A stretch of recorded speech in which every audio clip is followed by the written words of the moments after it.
अस्सलाम वालेकुम। आज मैं आपको बनाना सिखाऊंगी शामी कबाब। अगर आप मज़ेदार शामी कबाब बनाना चाहते हैं तो आप मेरी इस रेसिपी को ज़रूर ट्राई कीजिएगा। अगर आपको मेरी ये वीडियो अच्छी लगे तो मेरी वीडियो को लाइक करें, और अगर आपने मेरा चैनल अब तक सब्सक्राइब नहीं किया तो मज़ीद सिंपल एंड क्विक रेसिपीज़ के लिए मेरे चैनल को सब्सक्राइब करना ना भूलिएगा। शामी कबाब बनाने में बहुत ज़्यादा आसान और खाने में बहुत ही टेस्टी होते हैं, लेकिन आपने इसको बनाते हुए बस चंद बातों का ध्यान रखना है, जो कि मैं आपको साथ साथ बताती जाऊंगी। अगर आप मज़ेदार शामी कबाब बनाना चाहते हैं तो आप गोश्त के साथ बनाइएगा, क्योंकि जब हम गोश्त के साथ शामी कबाब बनाते हैं तो वो बहुत ही मज़े के होते हैं और रेशे वाले भी बनते हैं। लेकिन अगर आप कीमे के बनाना चाहते हैं तो आप बिल्कुल शामी कबाब कीमे के साथ भी बना सकते हैं, लेकिन आपने इस बात का ध्यान रखना है कि आप गोश्त लेंगे या कीमा, वो बिल्कुल साफ सुथरा होना चाहिए, यानी बगैर चर्बी के होना चाहिए। मैं यहाँ पे मटन यूज़ कर रही हूँ। इसके साथ साथ आपने इस बात का ध्यान रखना है कि अगर आपके पास 1 किलो गोश्त है तो आपने 1 पाव चने की दाल लेनी है। इसी तरह अगर आप 2 kg गोश्त लेंगे या कीमा तो आपने फिर आधा किलो चने की दाल लेनी है। अगर आप इस मिकदार का ख्याल रखेंगे तो आपके शामी कबाब बहुत ही मजे के बनेंगे। मैंने यहाँ पे मटन लिया है 1 kg, और ये मेरे पास है चने की दाल। ये मैंने 1 पाव लिया, इसको मैंने अच्छी तरह से साफ करके धो लिया। ये धुली हुई चने की दाल है मेरे पास। मसालों में जो हमें चीजें चाहिए उसमें है धनिया, ये 2 टीस्पून है, जीरा 2 टीस्पून, हाफ टी स्पून काली मिर्च या 20 दाने आपने काली मिर्चों के लिए लेने हैं, दालचीनी के 2 टुकड़े, 3 से 4 तेजपात, 4 लौंग, बड़ी इलायची 4 अदद, और ये छोटी इलायची है, ये मैंने 3 ली है। मोटी गोल मिर्चें 6 से 7 आप ले लें। इसके साथ आपने सुरख मिर्च ले लेनी है 1.5 टीस्पून, या आप अपने टेस्ट के मुताबिक भी इसको यूज कर सकते हैं। गरम मसाला है मेरे पास 2 टीस्पून, सॉल्ट 1.5 टीस्पून में यूज कर रही हूँ, आप अपने टेस्ट के मुताबिक ले लें। ये मेरे पास है प्याज। मेरे पास बहुत छोटे साइज की प्याज थी तो मैंने 2 ली है। अगर आपके पास मीडियम साइज की प्याज है तो आप 1 प्याज ले लें और इसको इस तरह से स्लाइस में काट लें। 1 टेबलस्पून अदरक और 1.5 टेबलस्पून लहसुन, इन दोनों को मैंने अच्छे से कूट लिया। और ये है एग, और साथ में हमें चाहिए होगा हरा धनिया। अच्छा, सबसे पहले आपने पैन में क्या करना है, गोश्त डाल देना है, और साथ में ये जो चने की दाल है हमारे पास, ये हम इस पे डाल देंगे। इसके साथ साथ हम डालेंगे अदरक का पेस्ट और यह लहसुन का पेस्ट। साथ में ही हम डाल देंगे प्याज। अब हम डालेंगे साबुत गरम मसाले, धनिया, जीरा, लौंग, बड़ी इलायची और छोटी इलायची, काली मिर्चें, तेजपात, दालचीनी, गोल मिर्चें, सुरख मिर्च पाउडर, नमक, और साथ में हम डाल देंगे पानी। और पानी डाल लेने के बाद आप अच्छे से मिक्स कर लें। पानी आपने बहुत ज़्यादा नहीं डालना, बस आप 6 ग्लासेस पानी डालिएगा। इसी पानी में ये जो हमारा गोश्त और दाल वगैरह ये अच्छे से गल जाएंगे और हमारा काफ़ी अच्छे से मिक्सचर तैयार हो जाएगा। और फिर इसको कवर करके आपने मीडियम हीट पे चूल्हे पे रख देना जब तक कि गोश्त और दाल अच्छे से गल नहीं जाते। ये देखिए जी, हमारा गोश्त और दाल अच्छे से हो चुकी है। तकरीबन 3 से 4 घंटे मैंने इसको रखा है मीडियम हीट पे, और फिर आपने यूँ चेक कर लेना। यानी इस तरह से होने चाहिए कि ये बिल्कुल सॉफ्ट हो चुका आपका गोश्त। जब ये इस तरह से हो जाएगा तो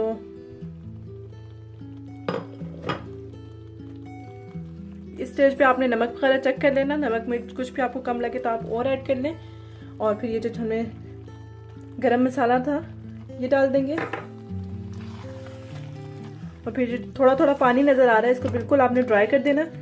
और ड्राई करते हुए आपने इस तरह से चम्मच के साथ करना है ताकि ये थोड़ा थोड़ा इसी में अच्छे से पिस जाए। अब हम इसका पानी ड्राई कर लेंगे।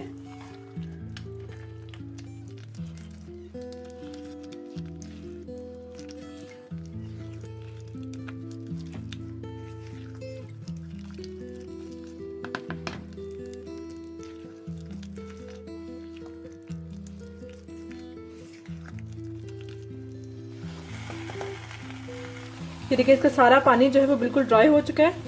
ये देखें, यहाँ बिल्कुल जो पैन था उससे भी अलग हो गया। ये देखें,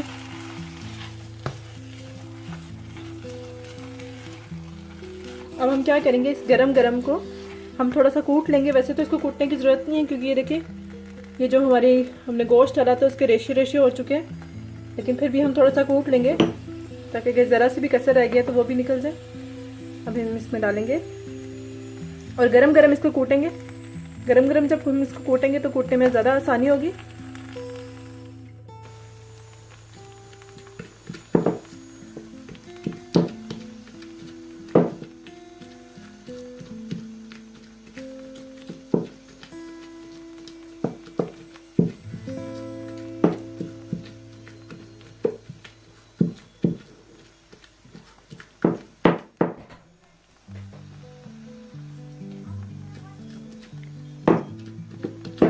इतना सा आपको कूटना पड़ेगा और फिर इसको हम ठंडा होने के लिए रख देंगे। ठंडा होने के बाद हम इसमें फ्रेश कोरिएंडर डालेंगे और फिर इसके कबाब बना लेंगे।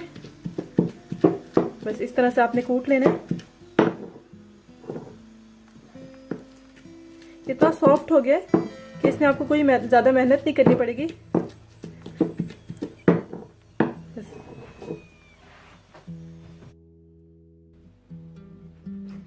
ये देखिए हमारे पास जो शामी कबाब का मिक्सचर था उसको मैंने अच्छे से कूट लिया है। ये देखिए ये इस तरह से होना चाहिए। और कुछ मैंने शामी कबाब बना के रख लिया फ्रीज करने के लिए। और ये मेरे पास फ्रेश कोरिएंडर है। अब ये जो मैं फ्रेश शामी कबाब बनाऊंगी, जब अभी मैं फ्राई करूंगी उसमें मैं फ्रेश कोरिएंडर डालूंगी, लेकिन जो मैंने फ्रीज करने के लिए रखे हैं उसमें मैं नहीं डालूंगी क्योंकि जब हम कबाबों को फ्रीज करेंगे जो धनिया है वो काला पड़ जाएगा। इसलिए जो मैं अभी फ्रेश कबाब बना रही हूँ मैं सिर्फ उनमें डालूंगी और फ्रीज करने वाले कबाबों में मैं नहीं डालूंगी।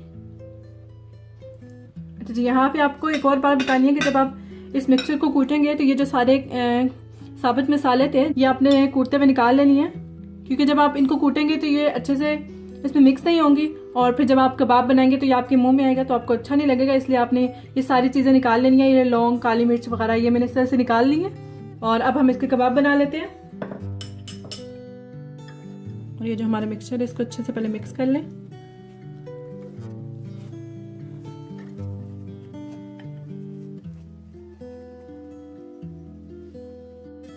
और फिर थोड़ा सा ऑयल लगाना है आपने अपने हाथों के साथ और फिर ये मिक्सचर को आपने लेना है और इस तरह से अच्छे से इसको प्रेस कर लेना है। फिर ये राउंड करना है इसको और एक हथेली पे रख के दूसरी हथेली की मदद से आपने इसको ऊपर से प्रेस कर लेना है तो ये कबाब की शेप आ जाएगी। तो आपने इस बात का ध्यान रखना है शामी कबाब को आपने बहुत ज़्यादा पतला नहीं कर लेना और ना बहुत ज़्यादा मोटा, बस इस साइज़ के होने चाहिए। ये इस तरह से आपके पास कबाब बन जाएंगे। इसी तरह से मैं बाकी के भी कबाब बना लूंगी।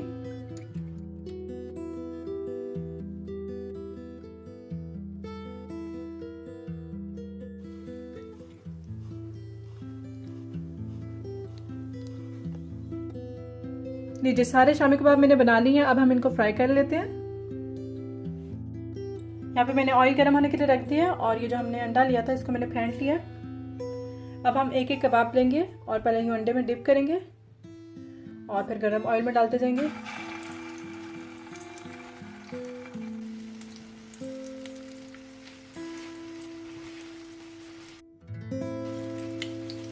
बस अब हम इसको मीडियम हीट पे फ्राई करेंगे, दोनों तरफ से गोल्डन कर लेंगे और फिर इनको निकाल देंगे। बहुत जल्दी बन जाते हैं और आप इनको किसी भी तरह यूज़ कर सकते हैं। आप चाहे रोटी के साथ खाना चाहिए या किसी भी किस्म के आपने राइस बनाए हो, पुलाव बनाए हो, बिरयानी बनाए हो, किसी भी टाइप के राइस हो आप उनके साथ इनको खा सकते हैं। इवन कि आप चाय के साथ इनको ले सकते हैं। तो आप इनको ज़रूर ट्राई कीजिएगा और इनको फ्राई करने में भी इतना टाइम नहीं लगेगा, बस कुछ सेकंड में ये एक तरफ से गोल्डन हो जाएगा तो फिर हम इसको दूसरी साइड पे टर्न कर लेंगे।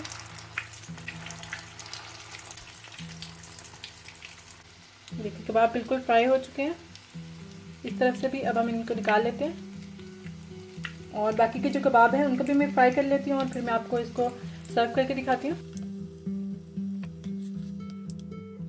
ये देखिए जी हमने शामी कबाब को सर्व कर लिया है। आप भी इनको ज़रूर ट्राई कीजिएगा, इंशाल्लाह ये आपको बहुत मज़े के लगेंगे। और ट्राई करने के बाद मुझे बताइएगा कि आपको ये रेसिपी कैसी लगी।